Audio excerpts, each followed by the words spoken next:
예. 자, 그러면 이제 다섯 번째 영상 들어가도록 할게요. 자, 14번부터 보도록 하겠습니다. 자, 14번 문제는 되게 특이한 문제인데, 아마 이런 조합은 다시는 안 나왔던 것 같아요. 이제 불교랑 이제 양명학이랑 이제 조합인데, 일반적으로 근데 그냥 일반적인 관점에서 그냥 양명학의 특징하고 선종의 특징하고 이제 같이 엮어가지고 풀 수는 있는데, 그래서 문제 자체는 안 어려운데, 디귿은지만 조금 이제 좀 신박했죠. 그래서 자, 티귿을 보면 양명학이랑 선종 입장에서 이미 마음에 갖춰진 이상된 인간됨을 발현해야 된다. 자, 일단 중요한 건 1번. 자, 불교든 양명학이든 이미 마음에 있다. 그렇죠? 이미. 그다음에 이상적인 인간됨. 이제 유교 같은 경우에는 성인 군자의 그런 이상된 모습. 그다음에 불교 같은 경우에는 이제 부처. 이게 이미 공통적으로 다 마음에 갖춰져 있고 이거를 이제 수양을 통해서 드러내는 거죠. 그래서 이거는 둘다 예, 이미 마음에 갖춰진 뭐 성인의 모습을 발현해야 되고 부처의 모습을 발현해야 되고 둘다 공통점이 됩니다. 그래서 이거는 좀 잘 낸 문제인 것 같아요. 자, 볼게요. 그다음에 기독교 문제인데 이거는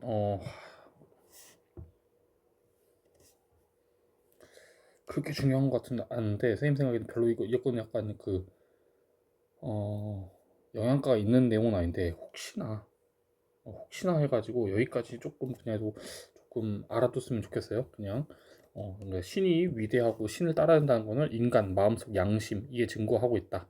그래서 좀 대학교까지 가면은 조금 윤리교육과를 만약 간다고 하면 이제 그 기독교에서 말하는 양심에 대한 이제 이거에 대한 이야기도 나오는데 고등학교 수준에서는 잘 모르겠고 일단 혹시나 해서 그냥 기독교 관점에서 신이 위대하다는 관점 이런 거 신이 위대하다고 신의 영광 이런 것들은 인간의 양심에 따라서도 이제 확인할 수 있다 이 정도만 알아두시고요.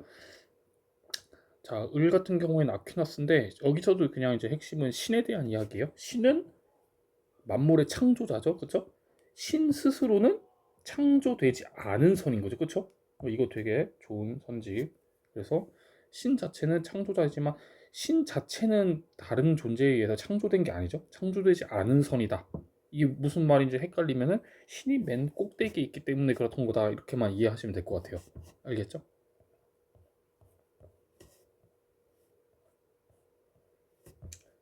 자, 그다음에 자 17번은 이제 흉하고 홉스. 자, 2번 같은 경우에는 선생님이 지난번에 이것도 1회인가 2회인가 되게 옛날 문제에서 제시문에 있었던 건데 선생님이 이성과 정념은 상반된 관계도 아니고 합치될 수도 없다 이런 식으로 얘기했었는데 이미 이건 이제 출제가 됐죠. 그렇죠? 의지의 방향성에 대해서 이성과 정념은 상반된 결정을 내린다. 이제 이게 핵심이죠. 이성은 정념의 노예이기 때문에 정념에 반대되는 결정을 내릴 수 없죠. 오케이.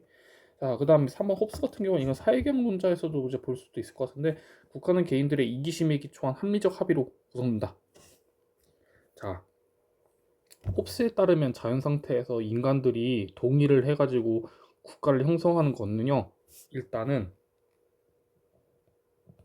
이타심 때문에 그런 것도 아니고요. 그래서 이 과정에서 이게 이제 또 사회계학론적 관점이 이제 그 롤스의 정의론에도 영향을 미치는데 타인을 고려하는 게 아니에요. 오로지 자신의 이익을 위해서 이거에 기초한 근데 이제 합리적인 그래서 이거를 이제 이기적 합리성이라고 하거든요. 타인을 고려하는 게 아니라 자신을 위해서 합리적인 방법으로 이제 동의를 하는 거다. 그게 이제 사회계약이다. 그래서 이거는 이렇게 알아두시면 될 것 같아요.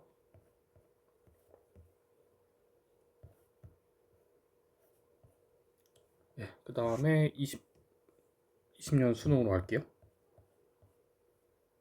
자, 이것도 또 기독교 문제 한번 볼게요. 자, 을은 이제 지상의 나라, 천상의 나라는 보니까 아우구스티누스고, 자, 4번 볼게요. 아우구스티누스는 믿음이 아닌 신에 대한 이성적 인식으로 최고의 행복이 가능하다고 본다고 하는데, 여기서도 선생님이 얘기한 거는 이제 요거와 요것의 관계를 다시 한번 설명하려고 이거 하려고 한 겁니다.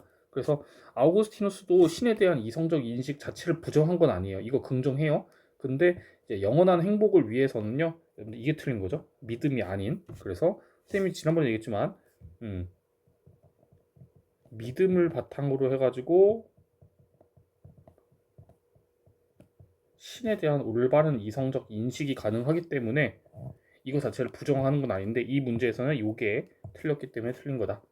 그래서 아우구스티누스 문제에서 갑자기 또 이성적 인식 이런 걸 물어볼 수 있기 때문에 잘 대비를 하셔야 됩니다. 자, 그 다음에 6번을 보시면 이것도 이제 플라톤 문제인데, 자, 플라톤의 용기라는 개념에 대해서 되게 깊숙하게 물어봤어요. 그래서 자, 선생님 다시 한번 얘기하지만 용기는 당연히 이제 기계의 덕목이고 어떤 것도 두려워하지 않는 게 아니라 마땅히 두려워할 것은 두려워하는 거다라고 이야기를 하죠. 여기 나왔죠. 그래서 이거를 이성, 용기는 이성의 컨트롤 하에서 이런 것을 보존하는 것이다. 근데 요거 조심하셔야 돼요. 법과 교육 이 키워드를 좀 알아두세요. 알겠죠? 시험에 나올 수도 있으니까 이것도 선생님 별표를 쳐놓을게. 알겠지? 아직 안 나왔어. 이거는. 그러니까 법에 의한 교육, 법과 교육 같은 이런 사회 제도, 규범을 통해서 이성적으로 인식을 해서 두려워할 것과 두려워하지 않을 것에 대한 의견을 끝까지 보존하는 게 이게 용기다. 그래서 여기 1번이 이제 1번 보시면 1번을 보시면 이거는 이제 이것도 이제 조금 어렵죠. 전체 이것도 정확하게 알아요. 전체를 위한 좋은 것, 나라 전체, 인간 전체를 위해서 다시 설명할게요. 인간 영혼 전체, 그다음 나라 전체를 위해서 무엇이 옳고 무엇이 선생님 그리고 얘기했죠. 플라톤과 소크라테스 둘 다 옳다라는 거를 약간 유익하고 해롭고 이런 관점에서 이야기를 하죠. 유익함이 뭔지 아는 게 이거 자체는 용기가 아니에요. 네. 그래서 이거는 되게 정확하게 알아야 되는 문제, 지혜죠. 전체를 위해서 무엇이 올바르고 이런 건지 아는 것은 아는 것 여기 이게 조금 키워드였죠. 아는 것은 지혜의 영역이기 때문에 X다. 그래서 지금 여기에 약간 용기에 대한 개념은 여기에 힌트가 있죠. 그래서 네, 틀렸습니다. 이것도 좀 어려운 문제였죠. 자, 그다음에 8번. 자, 요거는 그냥 가볍게만 볼게요. 자, 가번 이제 베이컨인데 여기서 나오는 공리 한자과 친절하게 해주는데 참된 귀납법으로 올바른 개념과 공리를 형성한다 해서 이 단어가 나올 수 있는데 여기서 나오는 공리는 공리주의 할 때 공리가 아니야. 어, 어.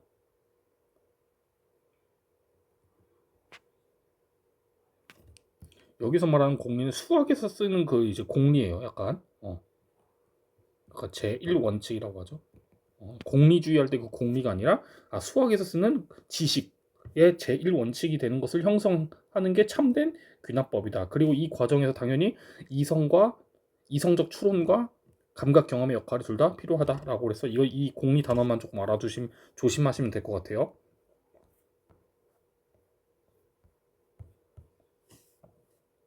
자, 그 다음에 11번은 이제 을은 도노 점수 나온 거 보니까 진울이고 항상 조심해야 될 게 불교에서는 어떤 사람이든 어떤 상황이든 인간의 마음속에 불성이 본래 부처 이미 있는 이제 불성이 있다라는 것을 강조한다라는 걸 조심하셔야 돼요.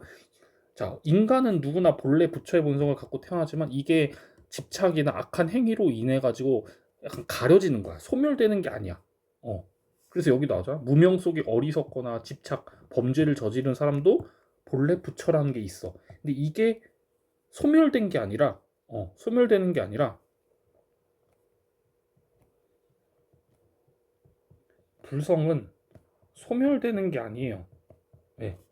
단지 약간 태양이 구름에 가려지듯이 가려지는 거예요. 그러니까 다시 수행 이런 걸 통해 가지고 자신의 불성을 깨달아야 한다고 얘기를 하는 거죠. 그래서 조심하셔야 돼요. 알겠죠? 자, 그리고 4번 보시면 자, 해는 정을 떠나지 않고 정은 해를 이것도 좀 뭔 소리야 할 수 있는데 이거 정해쌍수 얘기입니다. 진울이 뭐라고 얘기했죠? 정과 해는 동시에 하는 거예요. 서로 관계가 없어요. 그러기 때문에 이 관점에서 이해하는 겁니다. 정과 해는 같이 해야 되기 때문에 해는 정을 떠나지 않고 정은 해를 떠나지 않는다. 같이 한다 이 말입니다. 아시겠죠? 이거는 원문 있는 내용을 그대로 갖고 온 거라서 조금 헷갈릴 수 있어요. 자, 그 다음에 13번. 가는 이제 케인즈입니다. 자, 케인즈는 유효 수요를 강조하는데, 자, 이것도 좋은 문제예요. 케인즈는 유효 수요의 과잉이 실업을 초래하는 근본적인 원인이다. 아니에요. 케인즈는 유효 수요의 실업과 불황의 원인은 바로 과잉이 아니라 부족이라고 이야기를 하는데, 이건 조금 뭐 경제학적 이야기를 해야 되지만 그냥 패스하고 그냥 유효 수요의 과잉이 아니다. 네, 부족이다. 그래서 이 정도 알아두시면 될 것 같아요. 이것도 조금 한동안 안 나왔던 선지라서. 예. 자, 그 다음에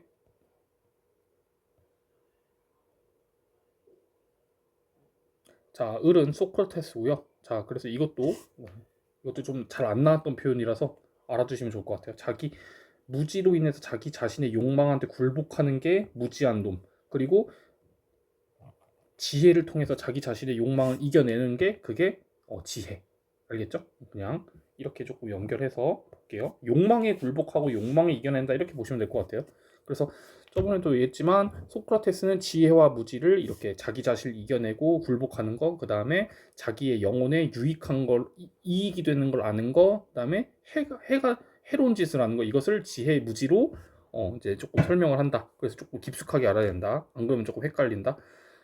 다 좋은 문제인데, 자, 요 단어 조금 볼게요. 그리스 철학에서 여러분들 그 즐거움이라는 표현이 쾌락이라는 말이 고대 그리스 철학에서 등장할 경우인데, 사실 이제 아마 요 단어로 많이 나올 거야. 그래서 여러분들이 즐거움이라고 얘기하면 이게 에피쿠로스까지 이제 얘기 나오는데, 에피쿠로스까지라고 보시면 돼요. 에피쿠로스도 시험 문제 보면 쾌락이라는 단어도 나오지만 즐거움이라는 단어로도 많이 쓸 거야. 그래서 뭐 현자는 뭐 긴 삶이 아니라 즐거운 삶을 원한다 이래 가지고 쾌락이라고 이제 생각하면 되는데, 그래서 여러분들 우리 윤사 문제든 생윤 문제든 즐거움이라는 표현이 나오면 쾌락이구나, 이렇게 이해를 조금 하시면 돼요. 특히 대표적으로 에피쿠로스랑 아리스토텔레스 문제에서 아리스토텔레스도 쾌락이라는 단어보다는 평가원에서는 즐거움이라는 말을 조금 많이 써요. 자, 그 다음에 15번은 이제 존 스튜어트 밀입니다. 자, 존 스튜어트 밀. 자, 여기서 나오는 거는 공리주의에서 말하는 타인의 범위가 어디까지냐, 이거에 대한 이야기인데, 이건 뭐 그렇게 중요한 것 같진 않다. 선생님. 음. 이거는 좀 괜히 한 것 같다. 이거는 별로 내가 봤을 때 영향가 없는 것 같아. 이거 선생님 사실 이것 때문에 조금 넣었는데, 이거는 그냥 무시해도 될 것 같아요. 그냥 넘어갈게요. 별로 선지로 내기 어려울 것 같다. 아닌가? 그냥 설명은 할게. 어차피 여기까지 왔으니까. 뭐 다른 사람들의 존 스튜어트 미리 말하기를 다수의 행복을 추구한다고 했을 때 그 범위가 인류 전체가 될 수도 있고, 인류의 범위 내에 있는 개인도 포함될 수 있다. 근데 어찌됐든 이해 당사자 다수에게 이익이 될 수 있는 방향으로 해라. 그래서 공리주의에서 말하는 행복의 범위는 전체로 될 수 있고 개인도 될 수 있는데, 충돌할 경우에는 이게 더 중요하다, 이런 식으로 얘기를 하고 있어요. 자, 그리고 4번은 이제 쾌락주의 관점에서 그냥 보면 좋을 것 같아요. 더 좋은 결과를 보장한다면 고통을 참아낼 가치가 있는 거. 선생님, 공리주의에서는 고통은 무조건 나쁜 거 아니에요? 무조건 회피 아니에요? 자, 에피쿠로스도 그렇고 공리주의도 그렇고, 자, 이렇게 얘기를 해요. 당연히 기본 전제 조건은 쾌락은 선이고 고통은 악이라고 했기 때문에, 쾌락은 추구해야 될 대상이고 고통을 회피해야 될 대상이라고 간주는 하는데 기본적으로 얘기하는데, 조심해야 하는 게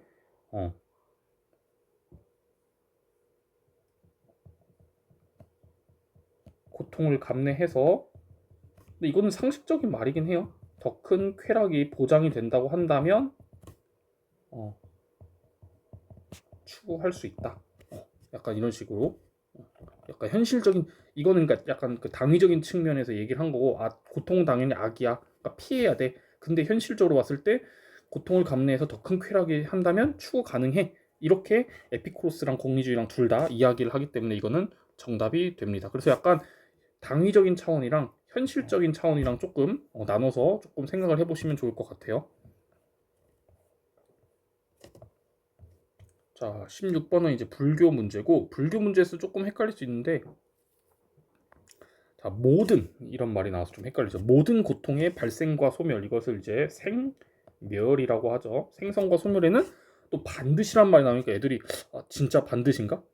막 헷갈려해. 근데 자, 연기법을 생각하면 연기법에 선생님이 계속 강조하는 게 있어요. 연기법. 모든 존재와 현상에는 반드시 선생님이 얘기했어요. 원인과 조건이 존재해서 그게 결합해서 생겨난 거다라고, 이게 불교의 세계관에 있기 때문에 이 문제에선 여러분들 되게 헷갈릴 수 있는데 정답은 5가 맞겠죠. 당연히 그 원인이 존재하겠죠.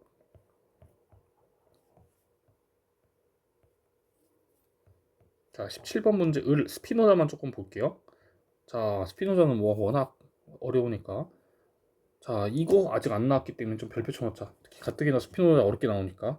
자, 신에 대한 인간의 사랑. 이게 행복이죠. 정신적 만족, 사랑. 이게 신에 대한 인간의 이제 사랑. 이게 이제 행복이에요. 자, 신이 자기 자신을 사랑하는 무한한 사랑. 자, 여기서 이제 이걸 조금 보시면 신이 자기 자신을 사랑하는 것에 이거에 대한 자기 사랑의 속성은 여러분들 무한성을 띱니다. 왜냐하면 신 자체의 속성이 무한성이기 때문에 신이 자기 자신을 사랑하는 것도 당연히 무한성을 띠겠죠. 무한한 존재가 무한한 존재를 사랑하는 거니까 당연히 사랑의 속성이 무한하겠죠. 그렇죠? 알겠죠? 자, 그리고 요거 이제 그 동그라미 쳐놓고 요거, 그래서 자, 양태가 신이 그러니까 실체가 양태를 사랑하는 것과 실체가 양태를 사랑하는 것과 실체를 말이 좀 엇갈렸다. 인간에 대한 신의 사랑, 양태에 대한 실체의 사랑과 실체에 대한 양태의 지적인 사랑, 지적인 사랑. 이게 선생님이 수업 때 얘기했어요. 지적인 사랑이라는 거는 진짜 감정적으로 사랑하는 게 아니라 뭔가 이 사람의 그 신의 법칙을 깨달았을 때 느끼는 정신적 만족이 이게 지적 사랑이라고 얘기했었죠. 알겠죠? 그러니까 이게 다르다, 같다. 이거 갖고 낚시 날 수 있으니까 조심해. 알겠죠? 이거 똑같다를 뭐 다르다라고 표현하면 이제 시험에서 오류가 아니라 오답이 되는 거, 알겠지? 똑같아. 그래서 인간에 대한 신의 사랑과 신에 대한 인간의 사랑 똑같. 자, 그 다음에 아까 얘기했죠. 신에 대한 아니다. 그래서 이 정도 알아두시면 될 것 같아요. 이것도 일단 좀 알아두자. 자, 그 다음에 18번을 보시면, 자, 갑 같은 경우에는 이제 정약용입니다. 다산 정약용이고, 자, 여기 보면 사단은 심이라고, 마음이라고 이야기를 해요. 왜냐면 마음속에서 일어나는 도덕 감정이니까. 네, 이렇게 쓰자. 도덕 감정이라서. 이거는 뭐 성리학이랑 공통점이에요. 성리학이랑 공통점. 그 사단은 마음속의 도덕 감정이다. 그래서 이렇게 이야기를 합니다. 자, 그 다음에 여기서도 이제 선생님이 저번에 진울할 때 본체와 쓰임, 작용 이 얘기했었죠. 자, 성리학에서도 드디어 등장을 했어요. 자, 보시면 일단 이걸 해보자. 기억은 이거는 사덕이네. 그리고 이거는 정약용 입장이 아니고 이제 을의 입장에서 봤는데, 을은 선생님 봤을 때 성은 이치이다, 바로 그냥 성은 이치다 이렇게만 나오고, 요거 나오니까 주자죠. 성리학 입장에서 볼게요. 자, 이제 성리학이든 불교든 본체 작용에 대한 이야기를 조금 알아야 되는데, 자, 지난번에 진울 문제 풀 때 한번 풀었고, 자, 사단은 자, 요거는 성이죠. 요거는 감정이죠. 그러니까 감정은 자, 여기 보자. 그냥 사덕은 성이야. 성은 고요해. 움직이지 않아. 그러니까 마음속에 있는 고요함, 움직이지 않는 본체야. 그러니까 맞는 말이야. 그래서 지금 마음에, 그래서 본체 움직이지 않은 작용하지 않고 움직이지 않는 고요한 상태, 본체 상태. 자, 근데 이 성이 움직여서 쓰이는 게, 작용할 때 용자죠. 쓰이는 게, 작용하는 게, 그게 바로 감정이라고 얘기했었죠. 그게 사단이야. 사단과 칠정. 알겠죠? 그러니까 본체와 작용, 쓰임이라는 말은 본체와 작용이라는 말은 여러분들 움직이냐 움직이지 않냐 약간 이런 식으로 조금 이해하는 게 편해요. 그래서 이건 정답이 맞습니다. 자, 그다음에 19번. 자, D. 계약 이후에는 국가만 시민에 대한 형벌권. 그 여러 가지 권리 중에서 이제 형벌권이라는 말, 우리 생활과 윤리에서도 많이 등장하지만 사회경론에서도 이제 그냥 일반적인 사회경론에서도 이제 물어보는데, 자, D가 일단 누군지 한번 볼까? D는 요거네요. 그리고 을과 병이니까 을은 로크고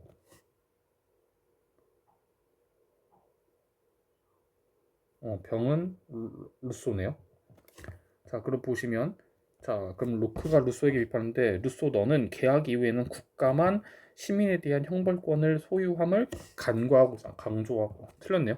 강조하고 있어요. 왜냐하면 루소는, 자, 어떤 범죄자에 대한 시민인 범죄자에 대해서 국가만, 절대 시민이 사적인 처벌하면 안 돼요. 국가가 일반 의지 법의 이름으로 형벌을 내릴 권리를 가져야 된다라고 이야기를 하죠.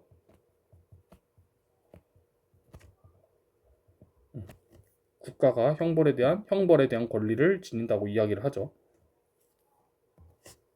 자, 그리고 이거는 로크도 마찬가지입니다. 로크도 계약 이후에는 자연 상태에는 시민들이 자연법의 집행권을 가지고 사적 처벌을 내렸는데, 계약 이후에는 국가가 시민들의 안전과 생명을 위해서 형벌권을 소유한다라고 주장을 합니다.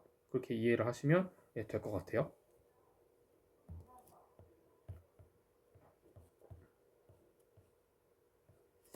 자, 그다음에 2번. 자, 사회수상인데 을은 이제 하이에크입니다. 자, 그래서 이거 강조하죠. 자유 경영, 자유 기업, 국가가 간섭하자. 자, 근데 이게 하이에크는 이런 경쟁 시스템이, 자, 이게 중요해. 자, 부자들한테만 좋은 게 아니라 가난한 사람들한테, 이게 포인트야. 이 사람들한테도 삶의 방향을 방해하지 않고 이 사람들을 존중하는, 이 사람들도 자유롭게 돈을 벌고 자유롭게 경쟁하고, 그다음 이 사람들의 권리를 침해하지 않는 자유 보장 방법이다라고 강조를 해요. 즉, 시험 문제 포인트는 부자뿐만 아니라 가난한 사람들한테도 경쟁은 좋은 거다. 이거 아직 안 나왔어. 이거 한 번도 안 나왔어, 출제. 그래서 별표. 자, 그다음에 3번. 자, 볼게요. 자, 이거는, 자, 선생님이 계속 얘기했지만 고대 그리스 철학에서 유익함, 이거를 이제 올바름을 유익함 관점에서 받는다고 얘기하죠. 그래서 자, 플라톤은 이 궁극의 이데아, 최고의 이데아, 모든 것들의 원인, 인식 원인, 요것들 때문에 올바른 것이 유익하게 된다. 이걸 이렇게 연결해서 설명을 하시면 될 것 같아요. 알겠죠? 자, 그 다음에 우리 이제 그 근대 철학에서 베이컨 데카르트 할 때 당연히 연역법, 귀납법은 여러분 잘 알 텐데, 연역법, 귀납법에서 특히 조금 더 깊이 있게 들어가는 거를 이제 대비해서 연역법의 단점도 조금 알아두자. 연역법의 단점은 새로운 지식을 만들어내지 못하고 기존 지식에 대해서 순환된다. 약간 이런 단점이 있어요. 이거는 조금 설명을 해볼까? 여기다가 이거는 필기는 하지 말고, 예를 들어서 연역법은 여러분들, 귀납법은 관찰을 해가지고 하기 때문에, 이렇게 모아가지고 하기 때문에 반드시 참은 아니더라도, 이 결과가 반드시 참은 아니더라도 이 새롭게 관찰과 실험을 통해서 새로운 지식을 만들어낼 수 있어요. 뭐 예전에는 뭐 그 까마귀의 색깔 가지고만 탐구를 했으면, 내가 관심이 있으면 귀납법적으로 이제는 백조의 색깔을 탐구해 볼 수 있어. 새로운 지식을 만들어낼 수 있어. 근데 연역법은 장점이 무조건 참이긴 해요. 절대 논리적으로 오류가 없는 한 무조건 참이긴 한데, 이게 연역법이죠.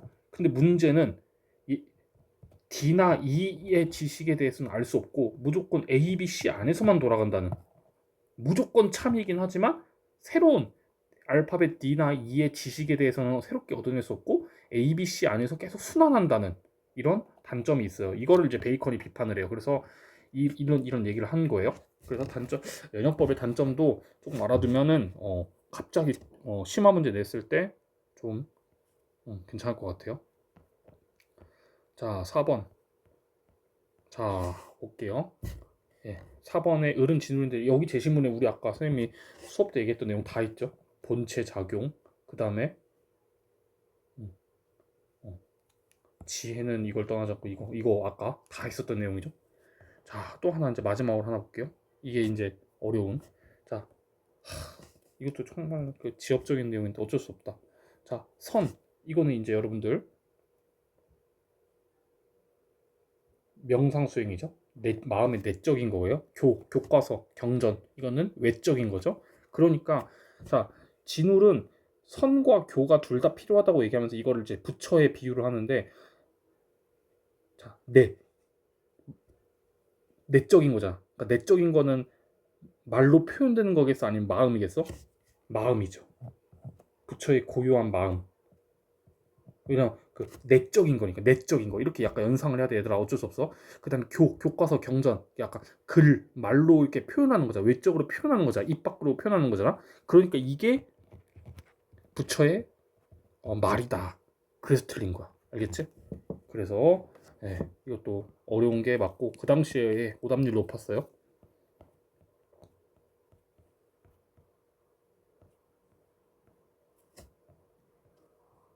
네, 그 다음에 7번.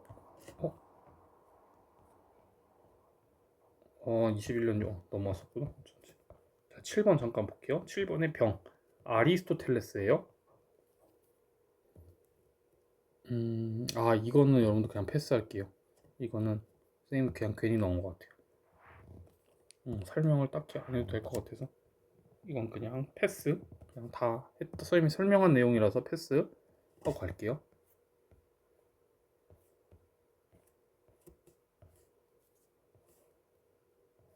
자, 그 다음에 11번에 보면 이제 칸트 문제인데 자, 요게 나옵니다. 자, 그래서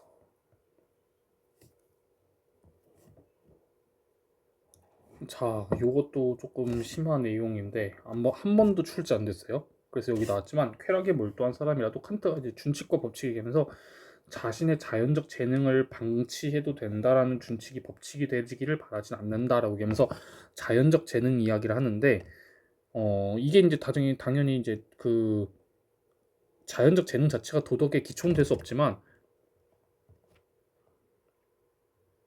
칸트는 이게 인간의 약간 의무가 된다고 이야기를 해요. 뭐냐면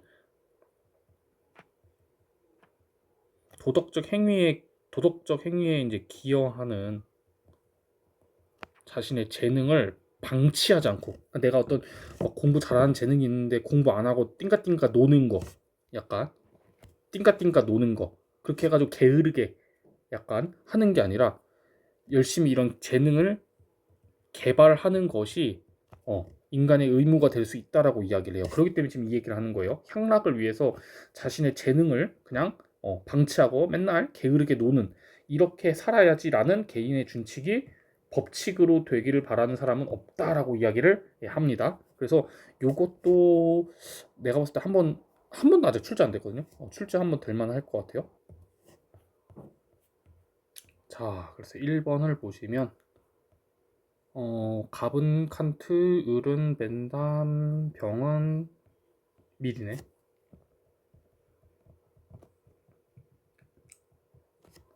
자, 1번을 보시면 칸트가 동시에 비판하는 건데 도덕의 원리는 뭐 칸트에게 도덕의 원리는 정명이겠고 맨담과 밀에게는 공리주겠죠.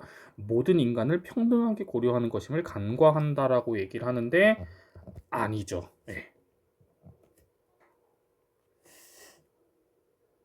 자, 칸트 같은 경우에는 흑인이든 백인이든 여자든 남자든 모든 인간의 인격성을 평등하게 고려하겠죠. 그리고 공리주의도 자, 피터 싱어랑 비슷하죠.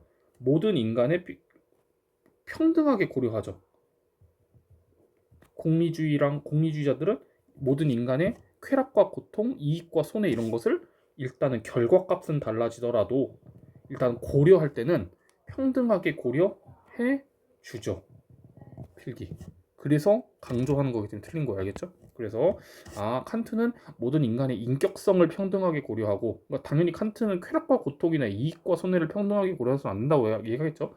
인격을 여기인가 약간 여기 한마디가 약간 좀 생략이 된 거야 이 사이에 인격성을 평등하게 대우하는 거고, 벤담과 밀도 모든 인간은 남자건 여자든 귀족이든 노예든 인간이면 쾌락과 고통, 이익과 손해를 평등하게 고려는 한다. 알겠죠?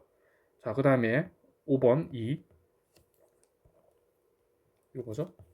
쾌락의 추구가 개인의 행위 준칙이 될 수 있음을 부정한다.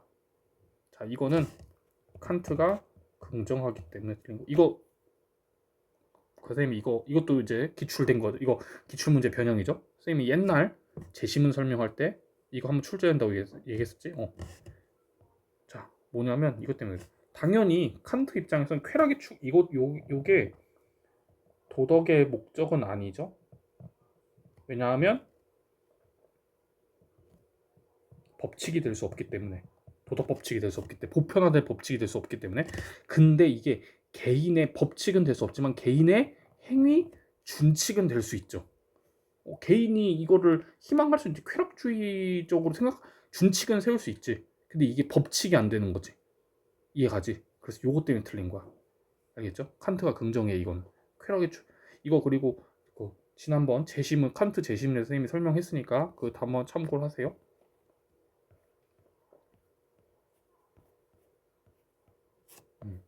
자, 그 다음에 성리학 요거 약간 배속시키다, 이것도 좀 좋은 단어인데, 약간 귀속시키다, 포함시키다 이 뜻이야. 알겠지?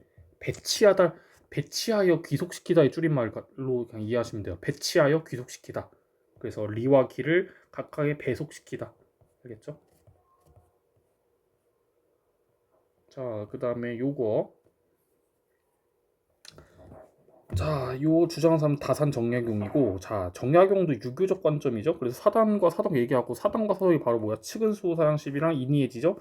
그래서 자, 특히 이 옳고 그름을 분별하자, 이거에 대해서 이것이 올바른 지혜다라는 점에서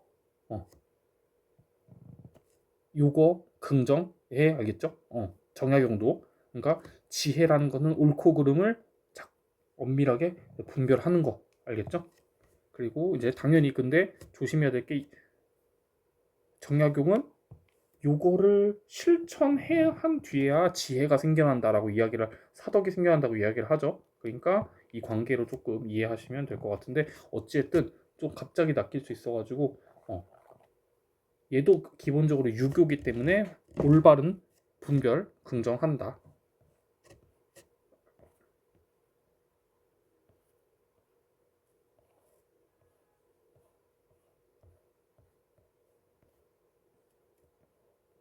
자, 5번을 보시면 갑은 장자입니다. 그리고 도가는 모든 것들이 기의 변화. 특히 우리 생활관리에서 죽음관 했던 애들은 이 표현 익숙하죠. 기가 모여서 삶이 되고 기가 흩어져서 죽음이 되고, 이게 삶과 죽음뿐만 아니라 모든 것들이 기의 변화야. 근데 이제 왜 이게 이제 현실적이긴 하지만 이게 현실이지만 그것에 이제 장자는 집착하지 말라고 얘기합니다. 특히 이것을 이제 얽매이지 말라고 합니다. 정신적인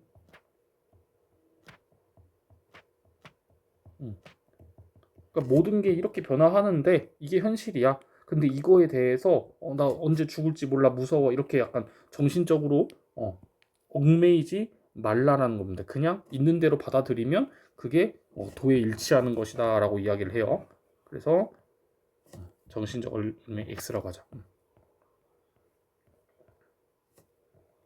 자, 6번은 이제 맹자입니다. 맹자고, 자, 이것도 조금 지엽적인 내용이라서 어려운데, 자, 인의의 본성을 제외하면 사람은 짐승과 거의 차이가 없다. 맞죠? 조금 헷갈릴까봐 필기하자. 짐승, 한자로 금수라고 하거든요. 인간의 본성은 욕구, 짐승도 욕구, 공통적이야. 차이가 없어. 근데 성선설의 관점에서 짐승과 인간의 미미한 그 조그만한 차이를 만들어내는 게 뭐냐? 그게 도덕성이라는 거죠. 그러니까 이거는 인간의 인의의 본성을 제외하면 이 사람은 짐승과 거의 차이가 없다. 사실적인 사실 판단적인 그러니까 가치 판단이 아니라 우리가 짐승이랑 똑같이 대한다 이런 말을 하는 게 아니잖아. 지금 이선진은 현실적으로 봤을 때 이런 인의를 제외하면 이 사람은 짐승과 거의 차이가 없다라고 하는 현실 사실 판단의 관점에서 이건 정답이 맞죠. 그다음에 7번에 드디어 이 단어가 나왔네. 이거 조금 보자. 이거 좀 되게 어려운 단어인데 가끔 지금 여기서는 웃긴 게 이제 지금 이거 뭐야 이거 동도서기론에서 나왔네. 근데 이제 아까 쌤이 옛날에 어떤 선지 문제풀이 하다가도 이 설명했는데 알아두셔야 돼요. 자, 형이하 형이상이라는 표현이 있는데 형은 형체할 때 눈에 보이고 만질 수 있는 형체고 이는 이제 한자는 몰라도 돼. 약간 영어로 하면 약간 오브라고 해석을 하시면 돼. 이거의 위에 있냐. 자, 그래서 형이상부터 보면 약간 형체 위에 있는 거는 약간 플라톤의 이데양 마냥 안 보인다는 거 있지. 눈에 안 보이는 약간 원리 이렇게 생각하면 돼. 원리. 눈에 안 보이잖아. 그치? 눈에 안 보이는 원리. 근데 형체 아래에 있는 건 여러분들 우리가 만질 수 있고 그렇게 하는 약간 음, 음, 음, 약간 이렇게 생각을 하시면 될 것 같아요. 그래서 형체 위, 형체 아래 이렇게 하면 이렇게 연상을 하면은 시험 문제 절대 안 틀립니다. 금방 연상할 수 있어요. 알겠죠?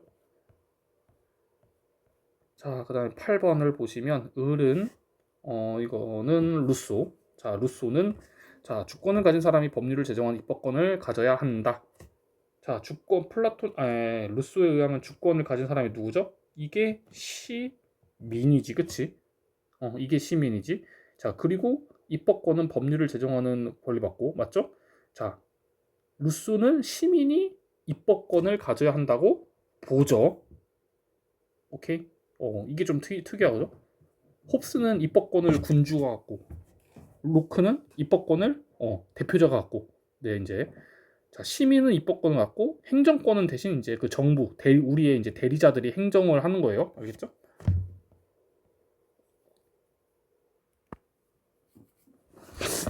자, 그다음에 10번 볼게요. 이거 진짜 어려웠던 문제인데 이건 그냥 너무 워낙 어려웠어서 그냥 문제 자체에 대한 풀이를 해야 될 것 같아요. 자, 여기는 그 플라톤의 이데아에 대한 아리스토텔레스의 그 대표적인 비판이거든요. 자, 조음이라는 게 자, 플라톤 같은 경우에는 공통적인 조음이 있다. 단일한 조음.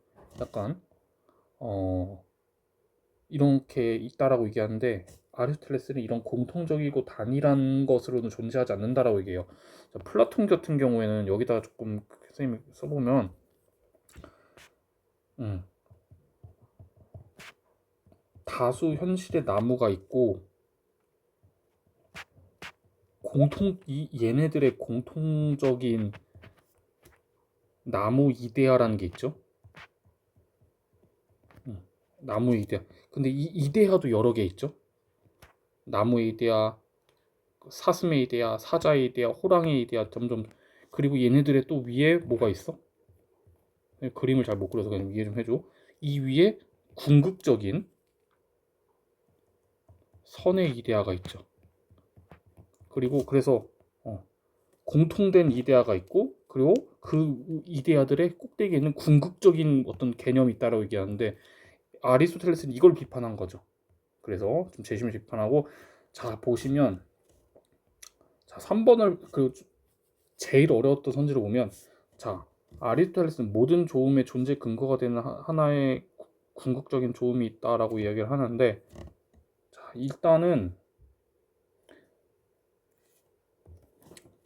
선생님 이게 이제 왜 선생님 이거 아리스토텔레스는 궁극적인 하나의 조음 행복 있지 않아요? 행복 있지 않아요? 이렇게 물어보거든요. 근데 여러분들 이게 정확하게 왜 틀렸냐면 행복이 다른 조음들의 존재의 근거는 아니죠. 존재 근거가 아니죠. 그러니까 행복 때문에 다른 좋은 것들이 생겨나는 게 아니죠. 뭐 행복 때문에 행복을 근거로 해가지고 뭐 건강, 뭐 돈, 명예 이런 게 생겨나는 게 아니죠. 그냥 제일 꼭대기에 있는 것뿐이죠. 그래서 이게 틀린 거 알겠지? 플라톤은 모든 것들의 원인이 되는 이렇게 원인이 되는 선의 이데아가 있다라고 얘기했지만 아리스토텔레스는 그게 아니야. 그리고 그래서 틀린 거야.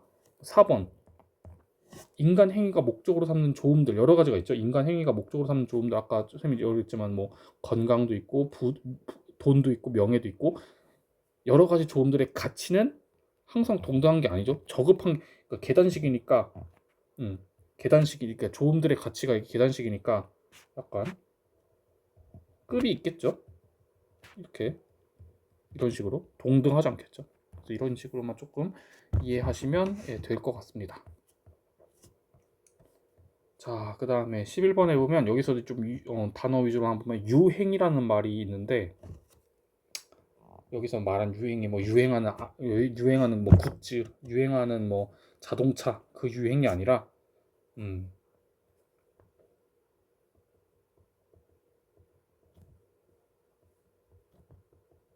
약간 발현되어 흐른다 이렇게 생각을 하시면 될 것 같아요. 그러니까 기가 즉 발현하여 흘러서 사물이 되고 약간 이런 식으로 그래서 이 단어도 조금 유의해 주시면 될 것 같아요. 자, 그 다음에 12번은 실존주의. 실존주의에서 이렇게 실존주의 문제 지금 처음 들어본 것 같은데 실존주의에서 이렇게 누가 봐도 범신론적인 거 물어보면 안 되겠죠? 신이 곧 자연이야? 아니죠. 네, 그래서 실존주의에서 갑자기 이렇게 나왔을 때 좀 조심해. 실존주의에서 약간 스피노자스러운 문제가 나왔을 때 조심하셔야 돼요.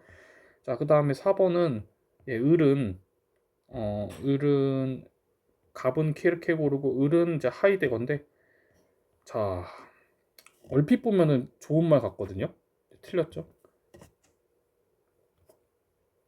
음. 일상적이고 공통적인 삶의 방식.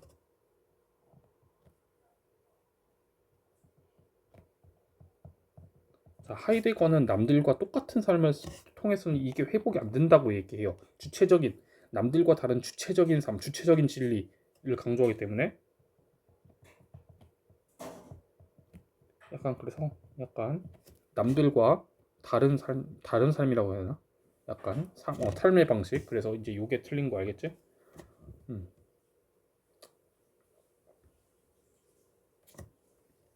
그다음에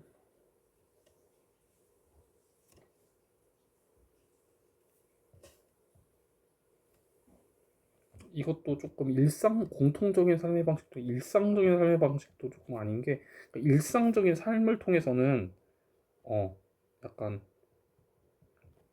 그냥 그러니까 자기 죽음에 대해서 삶의 끝에 대해서 성찰을 안 하고 그냥 하루하루 일상적으로 학교 집 학원 집 이렇게만 살다 보면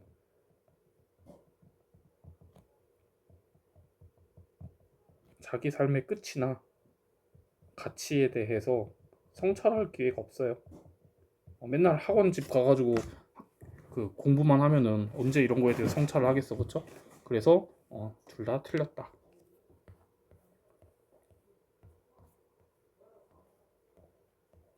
자, 그다음에 14번 갑은 이제 주자역 거경공리 나온 거 보니까 자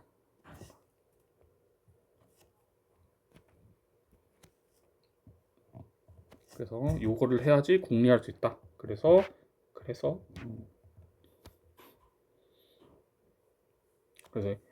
이 맑은 마음의 상태를 잘 유지하는 게 뭐였죠? 그게 거경이었죠. 경의 자세. 그래서 이거를 통해서 국리 자, 이렇게 관계를 조금 이해하시면 될 것 같아요. 그래서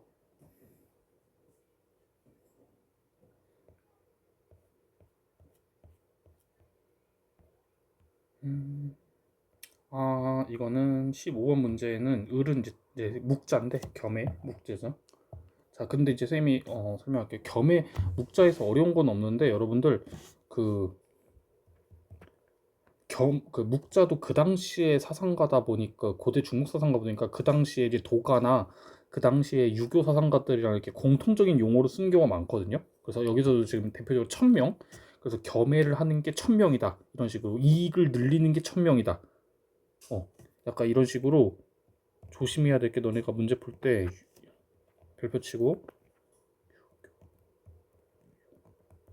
유교처럼 보이게 낚시하는 것을 조심하라. 그래서 뭐 그 여기도 있네. 인이해지, 성인군자 이렇게 누가 봐도 유교스러운 걸로 낚시 거는 거. 근데 다르죠. 묵자가 얘기하는 군자는 이익을 늘리는 사람이고 묵자에서 말하는 인이해지는 이익을 늘리는 거고 묵자에서 말하는 천명은 이익을 늘리는 거고 이런 식으로 이걸 좀 조심하셔야 될 거예요. 오히려 시험 문제에서 이걸 가지고 낚시를 좀 걸 수 있으니까 조금만 유의해 봅시다. 자, 그 다음에 16번 문제. 이게 처음이에요. 뭐가 처음이냐면 스피노자랑 스토아파랑 원래 같이 내서 비교하는 게 불문율이었거든요. 이건 조금 아니다. 근데 이때 처음으로 그 불문율을 깼어요. 그리고 사실 그 학교 현장에서 스토아파랑 스피노자랑 거의 똑같다라고 가르쳤어요. 뭐 나중에 실체와 양태까지만 조금 다른 용어다 이렇게 이 정도만 얘기했는데 여기에서 이제 처음으로 이걸 냈죠. 차이점. 자, 갑은 스피노자고 을은 스토아파인데 OX가 나올 내용. 바로 정답은 5번인데요. 자, 뭐냐면 그냥 이렇게 좀 쓰자.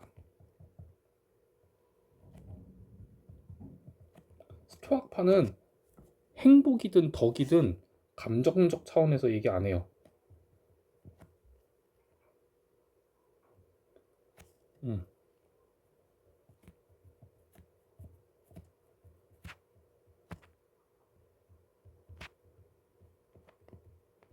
음, 얘기하지 않아요. 어, 그러니까 뭐 두려움의 감정도 없애야 되고 이런 올바른 감정을 느끼는 게 행복이고 약간 이런 식으로 얘기하는데 스피노자는 이성주의지만 감정의 역할을 되게 많이 얘기하죠. 그래서 능동적인 감정을 얻고 이러는 게 행복이다 이런 식으로 해가지고 이게 가장 큰 차이점이고 지금 이 문제도 그런 내용이야. 그래서 지복이라는 거는 둘 다 스피노자 입장에서 행복은 신에 대한 직관적인 여기까지는 맞아요. 근데 여기까지 맞는데 정신의 만족감, 감정적인 만족감이냐, 신에 대한 지적인 사랑, 만족감이냐, 이거에 대해서 스피노자는 맞다라고 감정적 차원에서 얘기하는데 맞다고 보는데, 신에 대한 지적 만족, 감정의 만족, 지적 사랑. 근데 스토아파는 이런 감정적인 차원에서 행복을 얘기하지 않아요. 그래서 정답은 OX고, 이거는 이제 되게 고난도 선지가 이제 맞았습니다. 그 당시 애들 많이 틀렸어요. 일단 이렇게 나온 것 자체가 애들한테 되게 어려웠어요. 스피노자랑 스토아파랑 같이 내는 것 자체가. 자, 17번에 보면 을은 칸트입니다. 자, 4번 실천 이성을 따를 때 이제 전제 조건이죠. 실천 이성을 따르는 인간 이미 여기 약간 포함 관계 적발이 됐어요. 실천 이성을 따를 때 인간은 자신을 도덕 법칙의 예외로 삼지 않는다. 자, 요거를 따르는 인간은 예외로 삼지 않죠. 여기서 말하는 도덕 법칙의 예외가 뭘까요? 바로 아까 말했잖아. 뭐 거짓말하지 말라를 다른 사람들한테는 이거 엄격하게 적용하고 나한테는 나는 거짓말 해도 돼 이런 식으로 예외적으로. 근데 칸트는 절대 실천 이성과 의무를 따르는 인간이라면 도덕 법칙에는 예외가 있다 없다? 없죠. 이것도 선생님 지난번에 그 문제풀이 설명할 때 마지막 문제였던 것 같은데 지난번에 거기에서 설명을 했었죠. 그래서 칸트는 실천 이성을 따르는 인간은 남한테는 엄격하게 적용하고 나한테는 예외적으로 적용하지 않는다. 정답. 자, 18번. 야, 공리주의 문제인데 자, 공리주의 아니구나. 갑은 에피쿠로스, 을은 맨담이네요. 맨담이고. 예. 자, 근데 이제 이거는 그냥 쾌락주의 내용인데요. 쾌락을 추구한다라는 거는요. 인간 행위의 원인도 맞죠? 원인 맞아요. 우리가 무언가 행동을 한 이유는 쾌락을 위해서예요. 그렇기 때문에 시작점도 되고 목적도 그 행위를 왜 하냐. 어,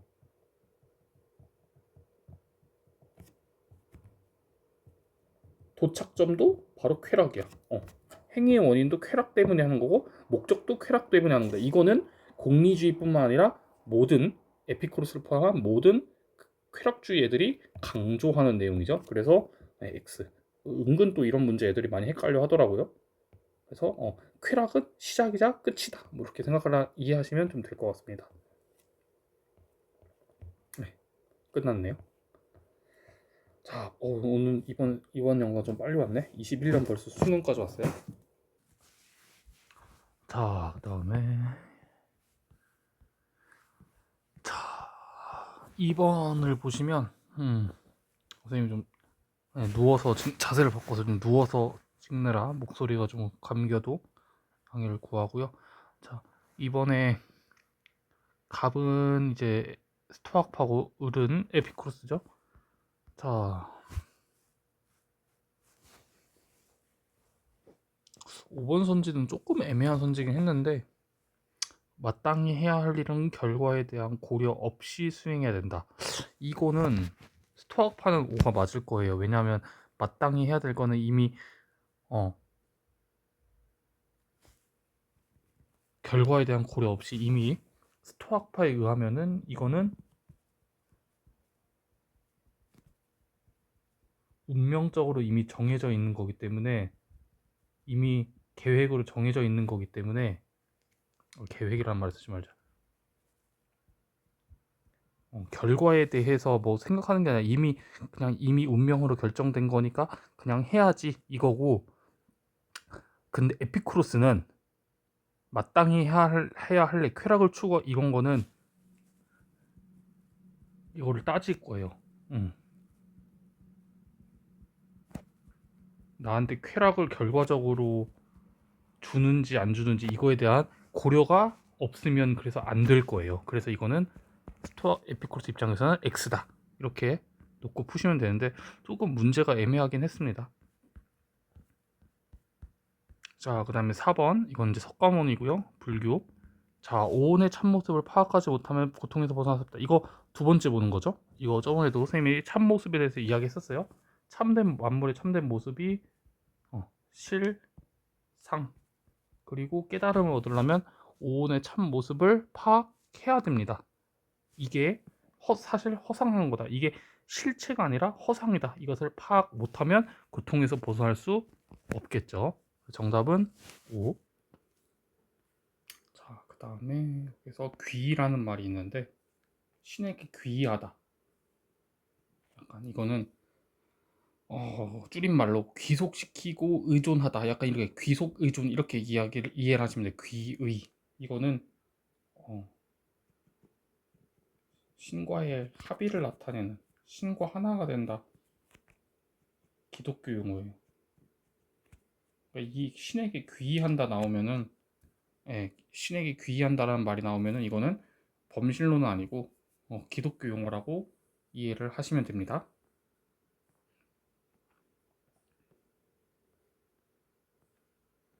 자, 그 다음에 7번 이건 이제 데이비드 휴미고, 자, 맨날 이제 이것 갖고 헷갈리게 되죠. 이 니은 이성적인 판단은 도덕적 추론에 어떠한 영향도 주지 못한다. 아니죠. 영향 주죠. 그래서 이런 표현이 조금 진짜 애매한 것 같아요. 어떠한 영향도. 도덕적 추론 과정에서 참과 추론이니까 추론 과정이니까 여러분들 추론 자체가 추리 논증의 줄임말이죠. 그러니까 추론 과정이니까 당연히 옳고 그름을 판별하거나 정보를 제공함으로써 영향을 미치겠죠. 그래서 X. 자, 그 다음에 8번. 자, 갑은 주자, 을은 양명. 자, 그래 볼게요. 기억. 이거 가장 문제가 아마 어려워가지고 선생님이 밑줄을 좀 많이 쳤나 보네. 자, 마음에는 이치를 파악할 수 있는 능력이 있는가? 자, 주자와 양명이 입장은 다르지만 둘 다 마음 안에 이치라는 게 있다고 보죠. 그러니까 공통점이에요, 이거는. 그러니까 주자는 마음에도 이치가 있고 마음 밖에도 이치가 있다라고 본 반면 양명학은 마음 안에만 이치가 있고 마음 밖에는 이치가 없다라고 보죠.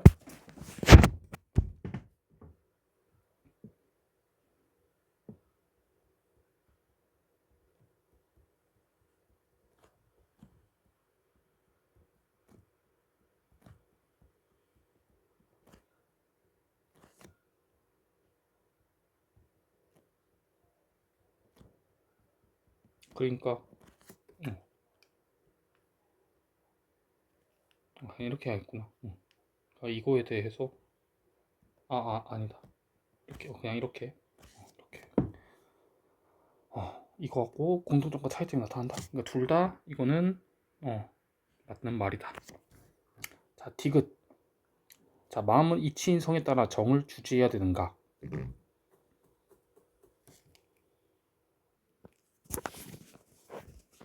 자, 정약용은이 아니라 주자는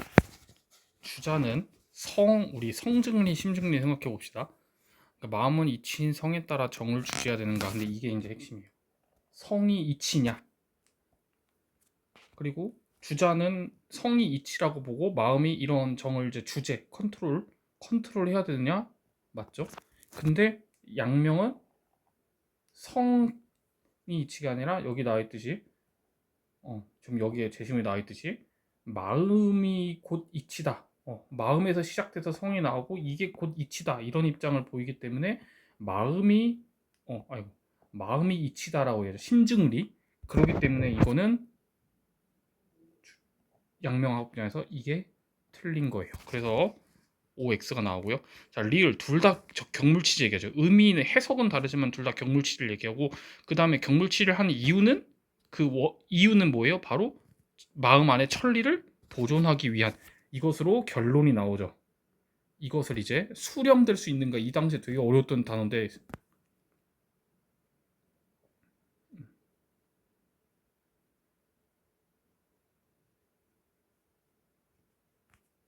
약간 이거는 솔직히 조금 진짜 어려운 단어다.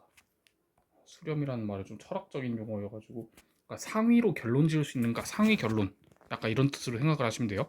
그러니까 천리의 보존으로 수렴될 수 있는가 상위적으로 결론될 수 있는가 약간 그렇게. 그래서 주자와 양명 둘 다 경물치지를 하고 막 뭐 이렇게 노력을 한 이유가 바로 천리를 보존하는 걸로 결론 지어져요. 이게 목표예요.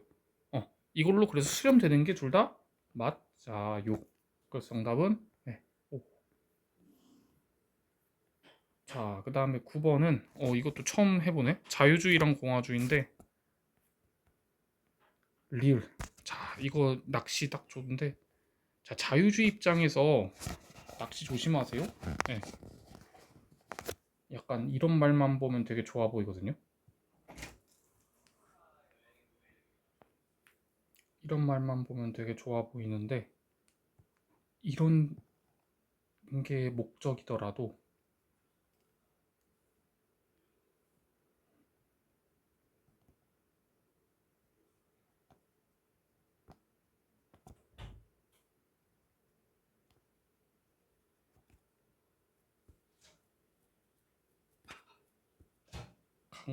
강요 안 된다.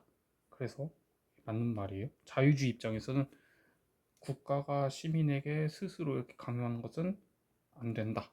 이렇게 이해를 하시면 됩니다. 자, 그 다음에 10번 이것까지만 오늘 끝낼게요.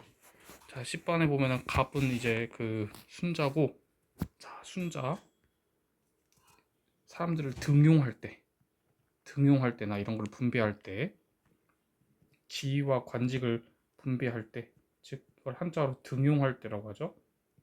등용할 때 그 기준이 뭐냐면 그 사람이 지닌 덕과 능력에 따라서 이것에 따른 예의 법도에, 그래서 덕과 능력에 기반한 예의 법도에 따라 사회적 지위와 관적이 분배되어야 된다. 그래서 자, 이렇게 이야기를 합니다. 그리고 이거는 당연히 능력 있는 집안의 사람이라 뭐 자녀라 할지라도 이게 부족하면은 안 되죠. 등용하면 안 되겠죠. 반대로 가난한 집이고 별 볼 일 없는 집안에서도 이게 뛰어난 자녀가 태어나면 걔는 이것을 고려해서 예법에 따라서 이게 약간 등용의 기준이 되는 거예요. 등용의 기준이 덕과 능력을 고려하자라고 하는 예의법도 등용의 기준에 따라서 가난한 집안의 자녀라도 능력이 뛰어나면 높은 자리에 올라갈 수 있다라는 게 순자의 관점이다. 이렇게 이해를 하시면 됩니다. 자, 여기까지 해서 5번째 영상 끝났고 6번째 영상으로 다시 만나도록 할게요.